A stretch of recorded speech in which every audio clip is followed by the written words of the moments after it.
صوت النبي ولا تجهروا له بالقول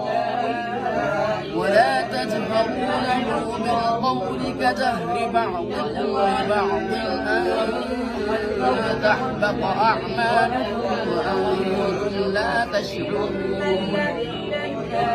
إن الذين يغضون أصواتهم عند رسول الله أولئك الذين امتحن الله قلوبهم للتقوى لهم مغفرة وأجر عظيم.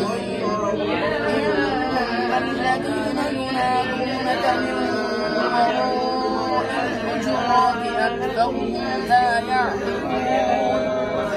ولو أنهم صبروا حتى تخرج إليهم لكان خيرا لهم والله غفور رحيم.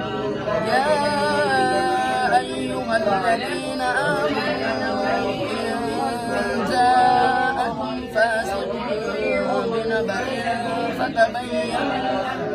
فتبينوا أن تصيبوا قوما بجهالة فتصبحوا على ما فعلتم نادمين. واعلموا